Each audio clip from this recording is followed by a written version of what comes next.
As the country moves to level 2 lockdown, all tobacco products can now be sold. That's from midnight tomorrow night, and that's according to President Cyril Ramaphosa. Liquor can now be sold with restrictions. That's from Monday to Thursday. Family visits are now allowed, and the ban on interprovincial travel has been lifted. Restrictions on family and social visits will also be lifted, although everybody is urged to exercise extreme caution.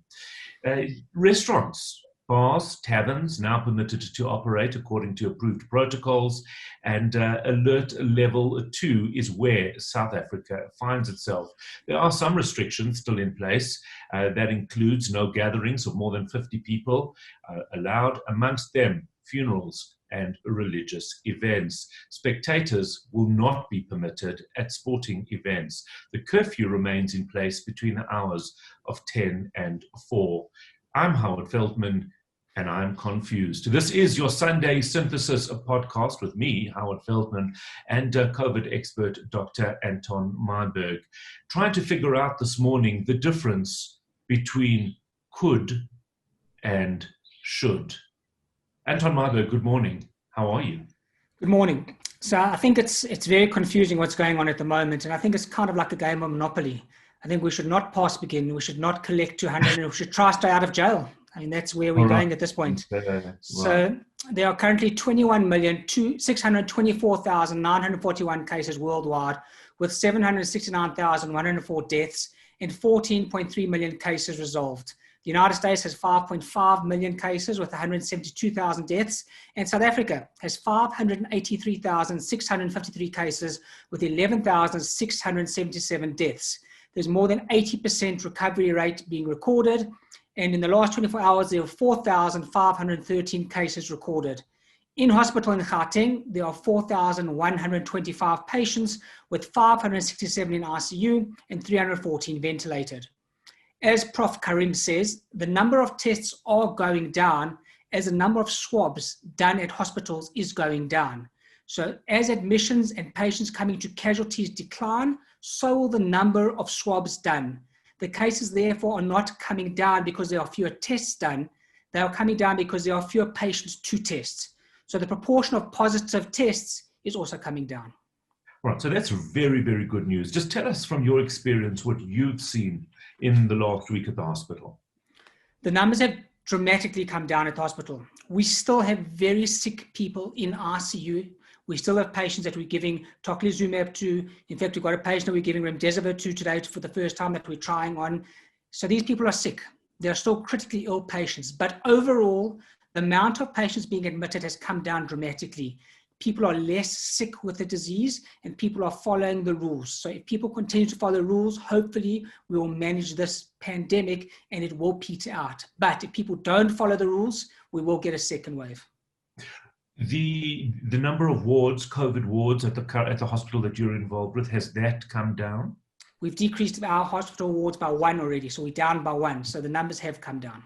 All right, so that is great. That is really, really great news. Okay, let's just talk about the announcement last night, because it was, to me, it is very confusing. Gyms are open. People are asking, well, can we go to gyms? Should we go? Can we? And I think the difference is what we should be talking about is could and should. So gyms are open. You are able to go, but should you go? So I think we've got to make sure we don't confuse the economic side with the medical side. A good point. You could go, but should you go? I don't think you should go to gym at this point in time, but you could go because the government has said you could. The government has given us a whole lot of restrictions that we have now taken away, but that doesn't mean that we've got carte blanche now and we can go do everything. We've got to be very careful. We want to prevent a virus resurgence and a virus peak happening again. And that's going to happen very soon if we don't follow the rules. So yes, the government have given us a set of rules to follow, but we've got to use our brains in this whole situation and look at the bigger picture. There's a much bigger picture than running back to gym and running back to all these social events. We've got to be very careful still. All right, so let's work through some of them, because those are the questions that people want to know. Let's start with gym. Your thoughts? My thoughts is I would stay away from gym still. I wouldn't go there. I don't think it's safe to go to gyms. There's still a big environment with a lot of people. The filtration of the air vents inside there is not medically safe for this type of virus. People are sweating, people are touching all the machines. I would even say that swimming is not safe in these type of things, unless you're 1.5 meters away from somebody. Even if you're in a chlorinated pool, the problem is not getting into the pool or getting out the pool. It's as you get out the pool or as you go to the change rooms, you're exposed to other people. So it's not advisable from my side. Neville was asking that question. So you'd say, just keep away from for now, still, yes. At this stage. So that's as far as that's concerned. Social events, family, we're allowed to visit family now. What does that actually mean? Who knows? I actually can't answer that question without, it's so confusing at this point in time. Let's do this. Let's say, okay, we know we're allowed. If I want to invite family over, okay, so I think we've got to be very prudent and very clever in the way we do these things now. We've got permission to have family over at our house. So if you're going to do this, remember, elderly people are still vulnerable. There is still a virus out there. The virus doesn't end at 12 o'clock on Monday night. It doesn't just stop. So it's not leaving us tomorrow. No, it's still there. And I think that's what people are misunderstanding. There's still virus. There's still people that are contagious. There are still people that are able to spread the virus. Yes, we have relaxed the restrictions.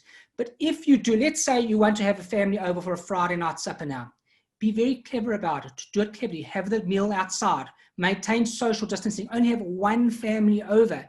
Make sure that you each have your own cold drink. Make sure that you each have your own bread rolls. Stay away from each other. Don't have any singing or that type of thing at the meal. Keep it as harmonious as possible and as safe as possible. Use hand sterilizers. Put them on table as ornaments. Make these things sort of acceptable and into the whole environment so it actually works out. But you've just got to be safe. As soon as you have more than one family, it becomes problematic. So in other words, if you do that, just do one family at a time. Don't have a massive family. Don't have a gathering. It's too dangerous. Reunions. Is that right? It's not a reunion. And it's not a time to just have people over willy-nilly. As I say, you've still got vulnerable people out there. If someone is sick, rather don't let them come. If they've got any symptoms, rather say don't come then. Rather stay at home. Just be careful. Everyone's got this whole thing that we now can start celebrating. We haven't hit the celebratory stage yet. Yes, things are better. There's no doubt about it, but we've got to keep things staying better. Okay. And in terms of travel? So interprovincial travel is allowed now. And once again, be careful. We can't, we can't blur the lines of medical and political and economic. If you're allowed to do it, fine. Do it, but be very, very careful. In other words, if you do travel and you go somewhere, make sure you maintain your social distancing. Don't cohabit with other people. Don't spread time with other people. Go travel, stay in your own environment, stay in your own chalet. Don't socialize with other people. Just continue the norms, what you should be doing in order to protect everybody and yourselves. Right, and I've never been a smoker, but from tomorrow night, I can start smoking. Is that right? Midnight? That will definitely add to all your lists of problems that you don't have. Right, thank you. Okay. Is there any truth that scientists are working on a nasal spray that could offer protection against COVID-19?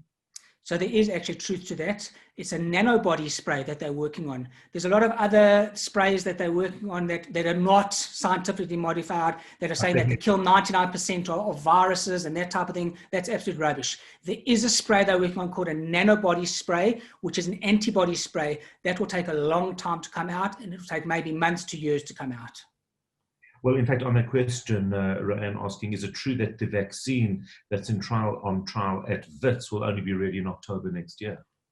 We don't know that. Remember that the vaccines are currently in phase 3. So phase 3 trials mean they've got to test on at least 30,000 people before it can be ramped up and actually put out into the environment and into the community. So what they've done in Russia is they've actually just sidestepped phase 3 and they've gone into mass production. God help them.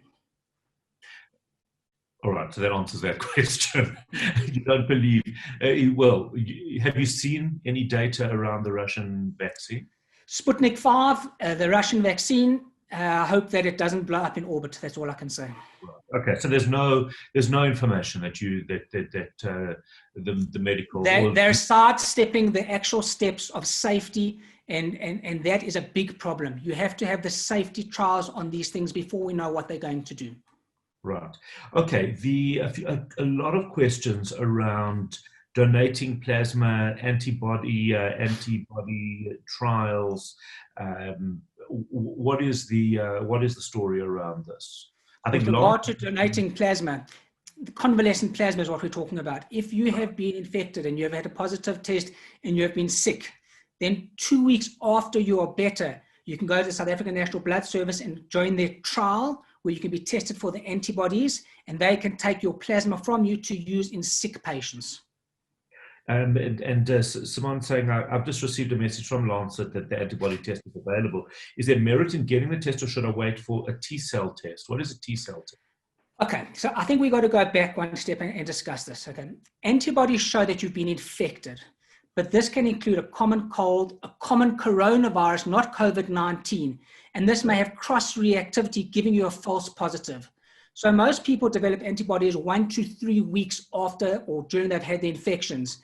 Antibodies offer hope for future protection, but there are 2 types of memory immune responses. The first type is driven by what we call B cells, and your B cells produce antibodies. The vaccines try to generate these long-lasting antibodies to protect us for life. Sometimes antibodies wane and then you get boosters. The second type of cell is able to remember an infection, and that's called the T cell. That's a memory cell. So the T cell may be sufficient to control an infection in the absence of antibodies or together with them, and that organizes an immune defense, a so-called T helper cell or a disease-killing cell, to restrict new virus production. T cells don't show up in antibodies tests. Now, the important thing to note is that if you go for an antibody test, does that help you? Does it show that you've had the virus? Maybe. Could you have had cross-reactivity with the virus? Maybe. Does it give you an immune passport? Definitely not. It doesn't mean that you're immune, because we don't know how long the immunity lasts, and we don't have a specific title of how much antibody one requires to have a long-term immunity. What it does help with is virus surveillance. So in old age homes, in workplaces, in that type of environment, to know how many people have had virus or potentially had virus for surveillance techniques. But it's not the be all and end all or what. So you shouldn't go out there and say, I've had an antibody test, it's positive, I've now got carte blanche, I can go out and do what I want. Big problem, big trouble, be very careful. Okay, and in fact, on that note, later this week, Dr. Meyberg and myself will be chatting to a vaccine expert in the United States, and we'll be talking about the latest developments with regard to vaccines and where we are in the world. So I'll give you information about that if you a little bit later. Interprovincial travel now open. What are your thoughts on staff going home and coming back to resume duties in the house? Look, you've got to be very careful, okay? We're at a stage now where we're saying we can only do so much for so long. We can't hold people back. Everyone's been given permission by the country for these things to happen. If you do have staff and they have come by taxi, make sure they are wearing masks the whole time. Provide them with masks yourself. Give them sufficient masks to wear. One to wear in the taxi, one to wear when they come to you. Make sure they sterilize. Make sure they wash their hands. That's the best you can do for now. That's the only way you can look after yourself. If you are extremely vulnerable, if you are immune suppressed, don't spend time with them in the same room. Let them clean another room while you're not in that room. That's the way to try and protect yourself at this point. A very difficult one. We've been in total isolation, says Minky, due to an immunocompromised family member. We have been really, really careful, not shopping at all. It was recently one of my kids' birthday, and he's desperate to go to the shops to get a present. At what stage would we be able to actually consider doing that? Every night he asks me how many new cases we have with the numbers going down. Is there a magical number that would allow us to go to the shops? So there's a few aspects to that question. I think we've got to look at what was called the R0, which is the reproductive number. And this is a measure of disease potential. In other words, before a pandemic or epidemic, it's the measure of how many people will catch the disease from a single infected person in a population not exposed to the disease. So the World Health Organization has given our R0 as 2.5. That is, one person will infect 2.5 people. The actual effective version of the reproductive number is called the RT, and that's what we use at the moment. The virus actually transmission rate, and at any given time, that's what's looked at. And at this point, it's less than 1, it's 0.7, which is very promising. we still got to remember that there's still active virus out there. So although this RT is down in less than 1, it is still a highly transmittable virus. And if you are immune suppressed or with immune suppressed people, rather than don't look for trouble and do an online sort of purchase if you're very worried and you're staying with immune suppressed people. So just explain the difference between an R0 and an R. So the R0 is the measure of the disease potential, and that's done before the actual sort of epidemic sort of evolves. The RT is the actual transmission rate, what we're dealing with. Okay, interesting. And that's actually below 1. That's below 1, which is a very positive sign. And I think that's why people are moving forward in certain things. But once again, I'm going to use this word again, it doesn't give us carte blanche to go wild. Right. Danny wants to know, where are you holding on your thoughts around resuming swimming lessons?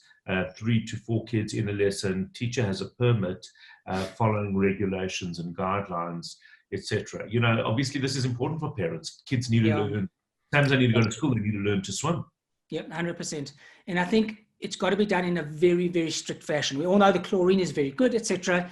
But if you've got a very small pool, then you can't have 3 or 4 children in one pool without expecting some spread. The children are going to cough, they're going to sneeze, they're going to have their noses running. If you want to do it safely, have 1 child at a time. That's the safest way to do it, because that way you can maintain social distancing.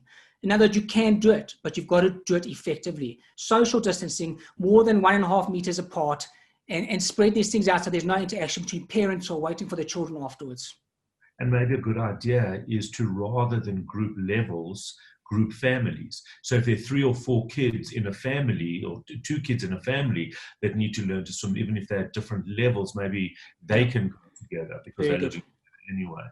So just an idea that might be useful. What about play dates? Look, I think play dates are a no-no at this point in time. I think we've got to be very careful to blur the lines between visiting family and a play date. If you're visiting family and you're having a Friday night supper with them, you're going to be very careful in everything you do. You're still going to wear your mask. You're still going to social distance. Having a play date is problematic because it's not so simple for young children. They don't have that same responsibility as adults have got. And we've got to be very careful not to blur the lines. We can't fight these things. People are going to do it regardless, but it's a bad idea.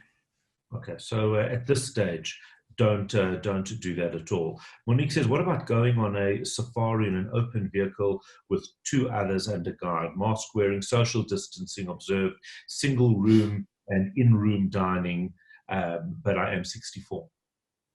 Look, the point is, if you're going with 2 others in the same thing, then you're not going to social distance. You can't do 1.5 meters in a safari. It's impossible to do that. If you're going to go in your own car without other people in your car, especially if you're over the age of 60 and you've got a higher risk regarding these things. Right. Okay. So quite a lot more messages. Just going to go through some of them. I've heard of quite a few people suffering from strokes or clots over the last few months. Are these linked to COVID? So we have discussed that there's definitely a thrombotic element, which is a clotting element related to COVID disease. People do get myocardial infarction, which are heart attacks. They do get pulmonary emboli, which are clots in the lungs, as well as cerebral infarcts, which are clots in the brain. There is a high link to COVID. If you have a negative COVID test, it's unlikely that it's related to COVID, but there are a lot of false negative tests, and you've got to put the whole picture together to see if there are any other symptoms related to that. Are you suggesting a quarantine period if people are returning from Cape Town, for example, or does it really just depend? I think things have changed now because of the new restrictions. So from Monday night, it's changing, but I think it depends on whether people have been interacting with other people. So if you've gone to your own house, or you've gone to an own sort of chalet where you haven't spent time with other people, then we don't need to do a quarantine. But if you've been with other people and you're interacting with them, you're staying with them, then you should. My mom is 88 years old in an old age home. She needs to go to a clinic to get her pacemaker checked. The checkup was meant to have happened already. Is it safe for her to go? It's not safe. It's completely safe. It's mandatory that she does this. We've spoken about this a few times. Chronic conditions still need to be treated. We don't want to lose the battle on our chronic conditions. And so we've won the COVID battle, but we've lost the reality of life battle. Mm-hmm. What about visiting older parents or visiting the aged homes? Is that age home dependent? First of all, it's age home dependent, but it's not a good idea because these are vulnerable people. These are the ones that are still at high risk, and we've still got to protect them. You don't want to take that chance. Even though we are going down to level 2, we are still wanting to protect our elderly, vulnerable patients. Why do runners, this is from Felicia, why do runners and people going for walks not wear masks? I even saw a doctor this morning running without a mask. Surely runners breathe heavily, is the virus, and therefore the virus would be spread more easily. So yes, there's no doubt about this, and they should be wearing masks, or they should be wearing buffs some way, because when you're running, you do expel higher volumes of air, you do cough, you do sneeze, and there's definitely a virus drift from you coming behind you, going to other people. So it's just a matter of being selfish. That's all it is. Right.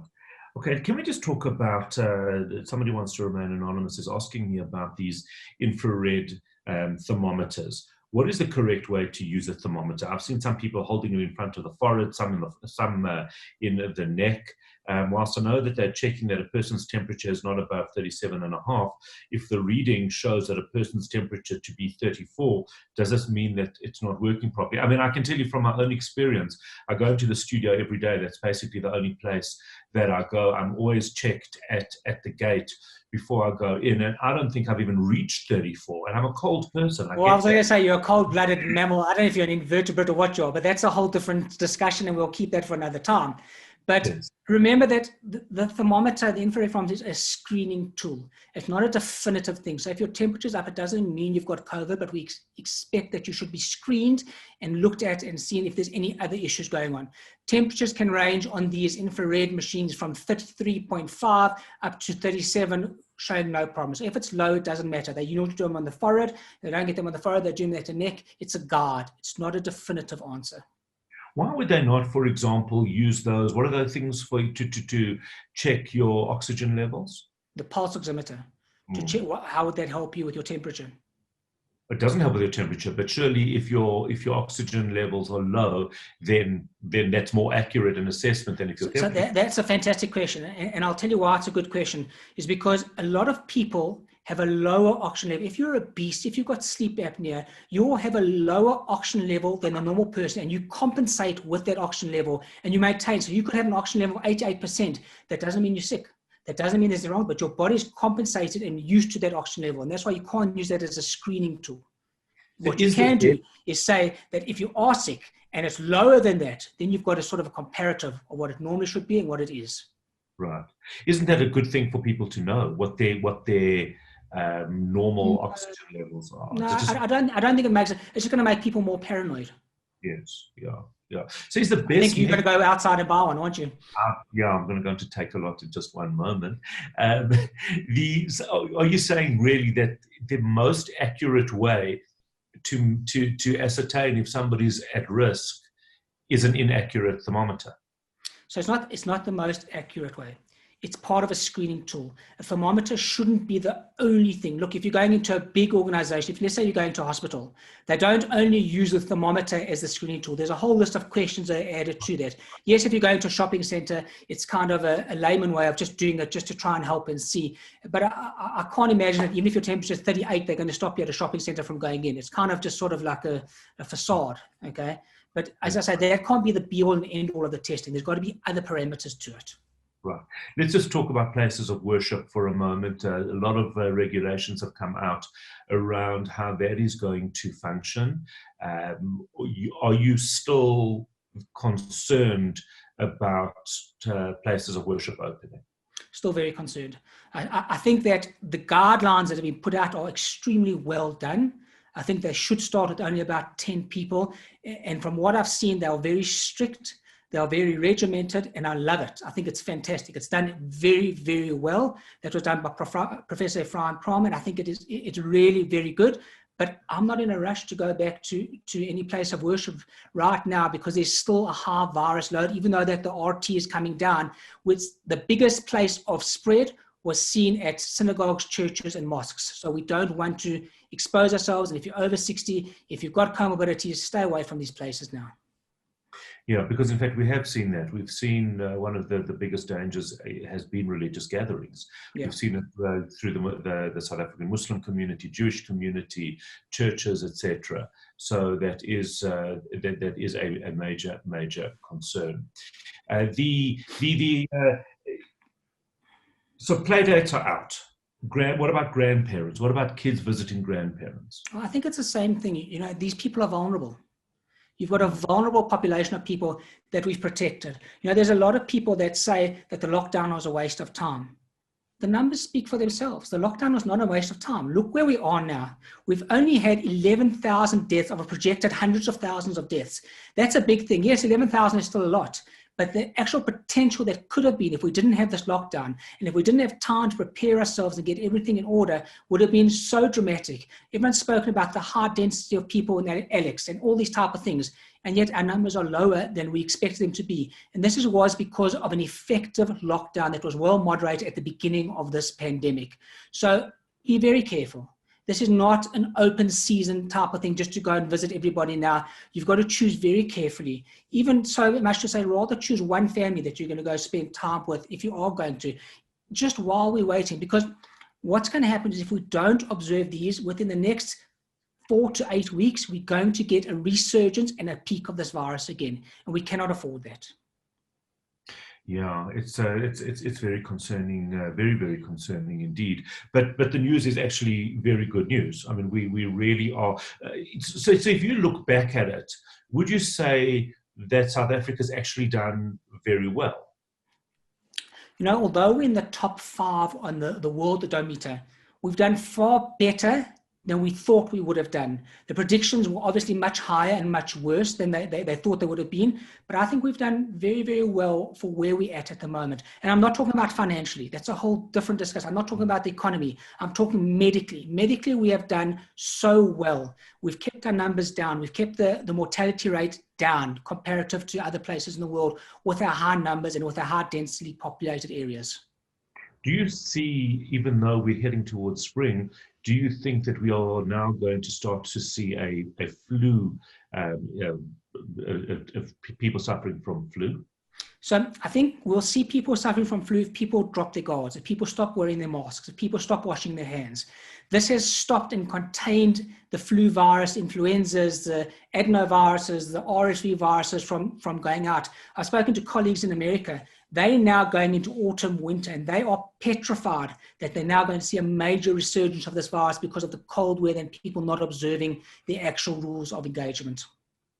So hopefully as we head to summer here in South Africa, we can be outside more. And I think that's a lot of the message here is try as much as possible to be outdoors. As safely as possible with social distancing, okay? That's very important, and not putting the vulnerable at risk. All right, and I think that the theme of today is the difference between could and should. And if you can just, if we all can try and think that through, although we can do something, it doesn't mean that we should be doing something. That's really the message here. And I think that we all have to, there's the Jewish word is seichel, which is wisdom. Use your wisdom. You know, they say, what is that famous saying is that knowledge is knowing that tomatoes are fruit, but wisdom is knowing not to put it in a fruit salad. And I think that's really, that's really what this is about. So we can do things, but it doesn't mean we should be doing things. Yeah, I think in order to wrap up and go to our good news segment, there's great news. We're going down to level 2. Multiple restrictions have been lifted. In fact, the best news of the whole thing is that we have now been sponsored by Nike. And look what Nike threw in with it. They've actually added other sponsors onto our sponsorship. So we are very blessed with the new Nike shirt. So thanks to Nike for that. But I've still got to implore people to please be careful. Socially distance. No carte blanche, and especially it's not time for parties and massive social gatherings and play dates. We've got to look after ourselves so that we can prevent further atrocities or troubles or anything happening down the line. And as Jonas Salk basically quoted, hope lies in dreams, in imagination, and in the courage of those who dare to make dreams into reality. So let's make this a reality. Let's make this work. We can dream about our December holidays and we can dream about our unicorns. Let's take it forward. I'm Howard Feldman. This has been your Sunday Synthesis podcast with Dr. Anton Meyberg. Thank you as always. Have a great day.